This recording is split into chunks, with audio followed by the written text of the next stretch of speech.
In this podcast, we're going to explore, is being vulnerable unattractive to women? Now, there's a lot of messages out there that feed men that being vulnerable is the key to relationships.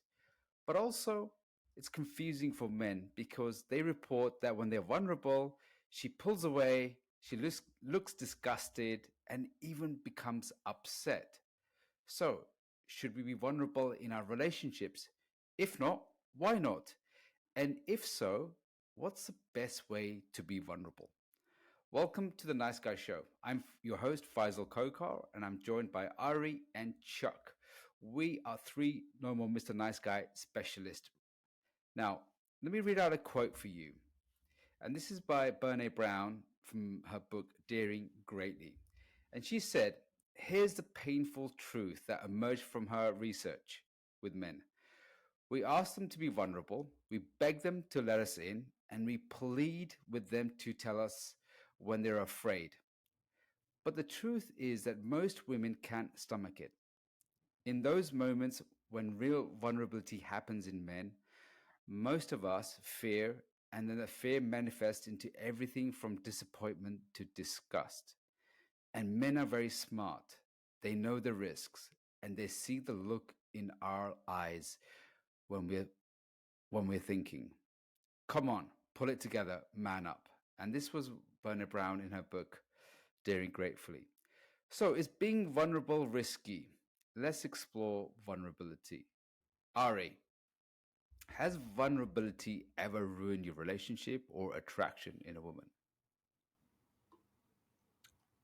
Yes, and yes. I mean, definitely in my marriage, I was over vulnerable. So I think um, you definitely can go overboard into always wanting to share your feelings, always wanted to process, wanting your partner to be your therapist, being needy.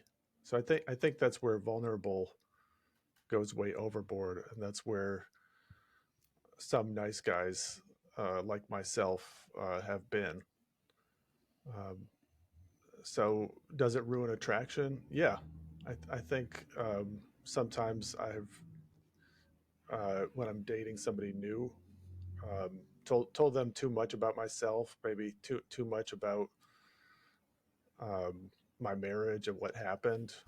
Even though I'm doing it in a confident way, it just might be too much. So I think there's a risk of oversharing. Yeah. That that's an issue that can help, or that can come up with being too vulnerable. So I think it's a real challenge, and it's something that we coach men on. Is what's the right amount of vulnerability? That it's almost like a formula that you have to follow until it becomes more natural. Do you know the formula? I do. I'm not going to tell anybody, but Ari, thanks for that. Chuck, Yes. vulnerability. Is it important or does it ruin relationships? Or is there a balance that we need to have? Well, I think what Brene Brown often talks about is she's talking about connection. How do we connect and attach as humans? And so one of the ways her research found was that through vulnerability, that when we share parts of ourselves with other people that they can relate to, that creates the connection. And so when I'm vulnerable, I'm actually kind of like allowing you to see into me, or intimacy is into me, see. And when I'm vulnerable, I'm offering a bit of intimacy, a chance for you to know part of me. And for the most part, I think people really like that. But what I've found is that, like, for example, my wife will say, well, I really want to know what's going on with you. So I'll say, okay, well, what you're doing right now is really bothering me. It's bugging me, you know. Let me tell you how I feel about what you're doing. And she's going, that will send her into her primal brain, and she'll get really upset with me for telling her. And I'll say, well, I thought you wanted me to tell you what I was feeling and what was going on. Well, I do, but I also, can't handle it, kind of like what Brene was talking about in that quote that you wrote about. So And what she's saying, and I believe it's true, is like, it's really confusing for us guys. You know, you say you want me to be vulnerable and you want to know what's going on with me, but when I tell you what's going on with me, you get angry at me and you tell me I shouldn't feel that way. So then we go, okay, well, screw that. I'm not going to be vulnerable anymore. And we put the armor back on. And then lo and behold, she's saying, well, you never tell me what's going on. Duh. You can't win, can you? You can't win, right? So I think when it comes to, like, if I'm struggling with something that has nothing to do with her, she likes that because she kind of feels like I'm offering her something that's you know, something she can either help with or connect with or something like that. But if it has anything to do with her, then what I found is that, you know, the defenses go on. And probably rightly so. I mean, I'm guessing I'll probably do the same thing if somebody came to me and said, you know, if I said, well, tell me how you're feeling. And they're like, well, you're really pissing me off. You know, I'm probably going to be defensive about that. But I think the point is that it's very, very confusing to men when a woman says she wants us to be vulnerable and then we are, and then we get our heads bitten off as a result of it. And so, Yeah. It is confusing because, you know, we don't know how to calibrate or gauge, you know, where we are, because it's a really good point that you raised. And sometimes, you know, I'm sure that, you know, she's asking us, you know, how do you really feel? And then guys sometimes are raw, and, you know, either of us can be quite raw, and we're raw and we say it as it is, and it hurts the other person. And it happens both ways, and it hurts the other person. And then they can see that hurt. You know, they can see, or we can see that they're hurt. And then what we do is there's a wall that they create, and then another wall that we create, because, oh, I've seen them, I've hurt them, I'm going to put a wall up because I'm not going to say it again. It's not safe. And there's a lot of shaming that goes on. So there's no real it stops that vulnerability flow, right? And so what can guys do? What can we do? Because I know in my relationships I struggle with vulnerability at first, but like Ari, you were saying, I came very needy. I mean, it was my neediness that was, I need you to I need you to understand this, I need you to hear this, I need you to know exactly what I'm feeling, right? There was no self-restraint, there was no self-control over my vulnerability. Right. So how do we know, or how can the guys get a good mix? I think women want their man to have metabolized their feelings before the man shares the feelings with her. They want you to have processed it to some extent and self-soothed, so it's in a manageable form when you share them with her. I think that's what women want. So is that like when you've gone to the cave, sorted yourself out, and then you come back, you metabolize it, but then she's going, well, what are you doing in the cave? Let me in. I think Ari's in the cave right now. You know, there's always going to be gaps. There's always going to be disappointment in terms of how much they get from you, and maybe it goes both ways. You know, maybe there's things we want from them and they can only give so much. You know, so I think maybe it's also finding a partner um, whose needs for vulnerability or emotional sharing with you are the right fit, because I don't think they're the same for every woman. Have you ever found that that you have found that in some relationships you were able to be quite vulnerable, and in some that there was like a no-go area? What's your experience of being for both of you, Ari and Chuck? well, I think women want to feel safe, and if a man isn't feeling safe in himself, doesn't know what he's going to do, that can create fear inside of her. But I think if we are vulnerable from the aspect of, this is going on with me, and I'll handle it, so that so that I'm expressing this to you so you can know me and know me what's going on with me. And I think that's the key about vulnerability is she's saying I want to know you. I want to know what makes you tick. I want to know what you're thinking about. I want to know what is going on in your life. And I think as men, we oftentimes are like, we're either like, why would you want to know that? It's really kind of boring and mundane, or I don't want to freak you out. So we tend to hide those kind of things in ourselves rather than just being like, yeah, I had a hard day at work today. The boss came in and he was upset at something that I had done. But you know what? I can handle it. I got it. Here's what I'm going to do. Those kind of things. That she needs to know that she's safe. If you go in and you freak out and you're like, oh my god, I got trouble with my boss today, and I don't know what I'm going to do, and I'm probably going to get fired, and come and soothe me and take care of me, come be my mommy, essentially, then that's what's going to turn her off. But she does want to know what's going on with you. She just wants to know that you can handle whatever's going on with you. And I think that's an important point as well. So in my experience as well, teaching attraction to guys, especially in the dating phase, and guys, always asking me, should I be vulnerable? Should I not? And I always say, look, vulnerability, like Ari was saying, needs temperance. It needs a balance. It needs to have the right amount, especially on a first date. If you're saying, well, I was like this on a first date, and my ex was like this, and I did that, that's way too much information, right? And vulnerability isn't all about what's going on. A lot of guys, when they are vulnerable, they kind of show more logical than they show actually emotions. And even with my kids, I ask my kids, I've got two boys, and I say to them, hey, what's going on? Yeah, I'm okay, I'm good. Now I'm getting frustrated. I'm like, tell me what's going on. I want to connect with them.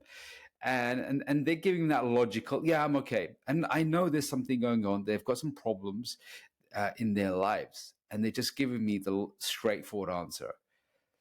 And I can see wanting to really probe into them. And there are times when they're like chaotic, and I'm thinking, and they're over explaining, over dramatizing things, and then I'm thinking, keep it together. So I can see how either side of it. And one of the ways I always tell guys, there's two ways to be vulnerable. One is going to turn women off. One is going to turn them on, right? And is vulnerability important? Yes, vulnerability is important for all humans to connect to. And as Dr. Glover said, it's the rough edges that we fall in love with, because we don't want that perfect person. So there's two ways I teach them. One is the first two W's. One is the warrior. That's what the nice guys do. They worry, panic. Oh my God, I've lost my job, or oh my God, this is going to happen. So they catastrophize things. They make things. Is that you? All right. Yeah. Yeah. So you've got the warrior one who's like panicky, who's more like childish, adolescent. And I was like that too. And I was just over emotional, very raw, haven't processed anything, and just really raw. And of course, that's going to send anyone's nervous system into chaos. The second one is called the warrior one, the strong one. Like you were saying, Chuck, I've processed things, I worked things out. Hey, I've lost my job, or this has happened in my life, but I'm going to work it out. It's going to be okay. I'm resilient. And that's what it signals, that my armor is battered, but I'm going to go, heal, come back, and be strong. Yeah. And I think that if we're confused, because I think that's kind of what your quote was bringing out, is that we're confused. I don't know what to do. I don't know if I should be vulnerable and tell her everything that's going on in my life, or I should hold everything back. And I think there's a middle ground. I think there's a way that we can be both solid in ourselves and soothing our own nervous system, and yet being open and vulnerable and truthful about what's going on inside of me. She wants to know what's going on inside of you so that she can trust you. And if you're not telling her what's going on inside of you, she can't trust you. And if you're telling her everything that's going on inside of you, she won't trust you either. So you have to find that middle ground of solid frame. That's the masculine. I got this. And here's the chaos that's going on in my life. Here's how I hold it. And I think Yes. those two things, then that creates trustability. When she feels trusting, then she feels safe. If she feels safe, she's going to feel connected. Absolutely. Vulnerability with frame control or the warrior. That's an important thing. So let's just wrap this up. Any tips that you would want to give away? Ari, any tips about being vulnerable or vulnerability? Yeah, I mean, I think part of being in your masculine energy, yeah, it's having your own processes of just maybe being vulnerable with yourself first, whether it's journaling, whether it's just time on a walk, or even talking with a guy friend. You know, it's metabolizing what the feelings are first before sharing them. Yeah, that's such an important point. You know, metabolize them, work it out with your guy friends, work it out with therapist, coach, who else. Just work that out, because we are going to go in that cave, and a lot of guys isolate themselves, trying to fix it themselves, and they just go in this, emotional place, and they overthink it. So that's a really good advice. Chuck, how about you? Any advice you would give about vulnerability? Yeah, if you're going to be vulnerable, err on the side of what's going on outside of the relationship. If you're going to talk about what's going on inside the relationship, I think it requires a little bit more skill than just kind of like, whoa, this is what's kind of going on for me.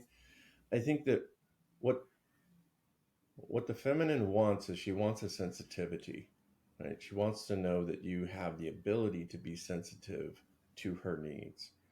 And if you're sensitive, if you can show her like, oh, I'm sensitive over here. So I might say something like, there's something going on with my daughter right now, and I'm feeling really, really anxious about that. And, I know I'll handle it. And yet, I still can't help but I'm just really ruminating about this right now. She's going to go, oh, you're sensitive to your daughter. That means you're going to be sensitive to me. But if I say to her, what you're doing is really pissing me off, that's not me being sensitive. It's me being vulnerable, but it's not me being sensitive. And so I think there's like I said, that middle ground of sensitivity and vulnerability at the same time, that's going to create the connection. But guys are always looking for, the answer. Tell me how to do this. A plus B equals C. And it's really more of an art form of, I know my partner well enough to know that there are some things I can be vulnerable about, and there's other things that I can't. And I'm going to have to find other means of communicating those needs that I have, besides just like complete vulnerability, if that makes sense. Because complete vulnerability would be, every time I look at you, you piss me off because you remind me of my mother. Like, there's Yeah. nothing we can do about that.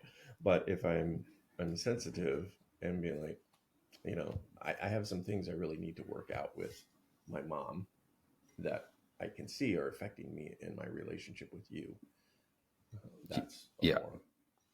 I like that. It's a good point that you mentioned. Taking One, taking ownership, but also it's a skillful thing to do. It's not something that it takes time to learn how to have that balance, and also how to calibrate as well, because sometimes we can be over or we can be under.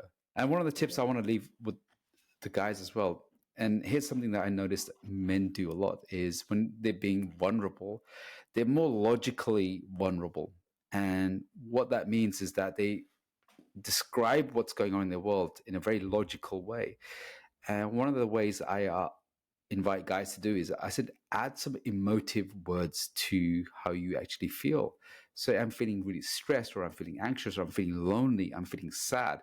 And that takes a lot of courage to add emotional words to it. Actually, I'm feeling quite fragile here, or I'm actually feeling this at the moment.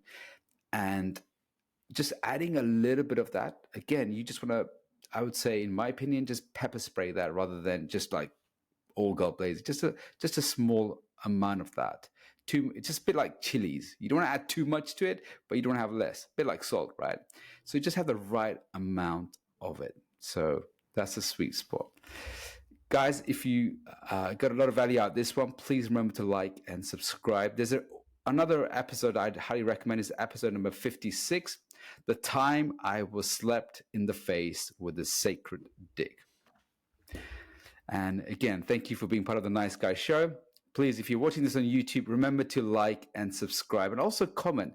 And also go to the niceguyshow.com. And we've got a website where you can actually reach out if there's anything that you want us to cover, any kind of challenges that you have. We can discuss this on the Nice Guy Show. And with that, see you in the next one. You've been listening to The Nice Guy Show with certified Nice Guy recovery coaches Ari Graff, Chuck Chapman, and Faisal Kokar. Be sure to subscribe to this channel so you can listen to our latest episodes and visit us on www.theniceguyShow.com. If you have any topics you'd like to hear us discuss, send us an email at support@theniceguyShow.com. Thanks for listening.